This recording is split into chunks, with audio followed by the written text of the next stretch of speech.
ہمارے P T I کے دوست جتنے ہیں سارے، انہوں نے ہم پر جتنی بھی جو ہے وہ گولہ باری کی ہے اب تک ساری. سر قائد اعظم محمد علی جناح رحمۃ اللہ علیہ کی تصویر لگائی ہوئی ہے یہاں پر، اور میں اگین ریکنسیلیشن کی بات کرنا چاہتا ہوں. بہت زیادہ میرے پاس پوائنٹ سے ساری باتیں ہو سکتی تھی لیکن میں نہیں کرنا چاہتا، لیکن کچھ باتیں ان کے خلاف. محترمہ فاطمہ جناح قائد اعظم کی جو ہے بہن تھیں، وہ الیکشن لڑ رہی تھی اور ان کے خلاف اس وقت کے ڈکٹیٹر جناب ایوب خان صاحب نے الیکشن لڑے وہ، اور محترمہ فاطمہ جناح کو را کا ایجنٹ غدار وطن قرار دیا. اور قائد اعظم محمد علی جناح کی وہ بہن تھیں بنگلہ دیش کے مجیب الرحمان، جس کو ہم نے غدار کہہ کے بنگلہ دیش الگ ہو گیا، وہ محترمہ فاطمہ جناح کے ساتھ اسٹیج پر کھڑے ہوتے تھے اور وہ ان کی کیمپین چلاتے تھے. اور ہمارے ملک میں اس وقت کے ڈکٹیٹر نے قائد اعظم کی بہن کو غدار قرار دے دیا. تو تاریخ تو یہ کچھ کہتی ہے. ہم نے اسی ملک میں دیکھا رانا ثناء اللہ کی گاڑی میں ہیروئن ڈال دی جاتی ہے. ہم نے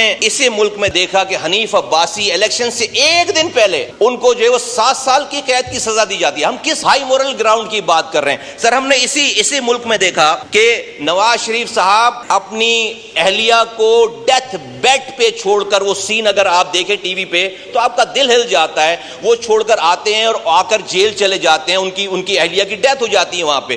تو ہم کس ہائی مورل گراؤنڈ کی سر ہم بات کر رہے ہیں؟ ہم نے یہ تقریر سنی ہے سر پی ٹی آئی کے بانی کی کہ وہ امریکہ میں کھڑے ہو کر یہ اعلان کر رہے ہیں کہ میں جاؤں گا تو نواز شریف کی بیرک سے میں اے سی نکلواؤں گا، میں ایئر کنڈیشن نکلواؤں گا. تو یہ سب کچھ ہو جائے. پھر یہ جو فارم 45 47 کی بات کرتے ہیں، میں سر ان سے پوچھنا چاہتا ہوں آپ کیسے نظام کو چھوڑ کر گئے کہ یہاں پر فارم 47 بنا؟ آپ کے پاس 4 سالوں کی حکومت تھی، آپ نے کیوں نہیں ریفارمز کیے کہ کوئی فارم 45 47 اور نہیں بنا سکتا، یہ آر ٹی ایس خراب نہیں کر سکتا؟ سر جب ہم نے 2018 میں الیکشن لڑا ہے، ان کو تو فارم 45 ملا، ہمیں فارم 45 ہی نہیں دیے. گن پوائنٹ پہ ہمارے ووٹوں کی گنتی نہیں کی، کہا کہ جا کر آر او سے جا کے رزلٹ لو. 3 دن تک کوہلو کا افغانستان کے بارڈر کا رزلٹ آ گیا لیکن کراچی کا رزلٹ نہیں آیا. اور یہ کہتے ہیں 99 نام ہے، 99 نام ہے اللہ کے، اس کے نیچے جو ہے وہ جھوٹ آپ نہیں. وہ بھائی 99 نام ابھی 2024 میں لگے کیا؟ 2018 میں 99 نام اللہ کے نہیں لگے ہوئے تھے؟ یہاں پر آپ کی جگہ پہ ڈپٹی اسپیکر بیٹھے ہوئے تھے اور وہ اسٹے آرڈر پہ بیٹھے ہوئے تھے.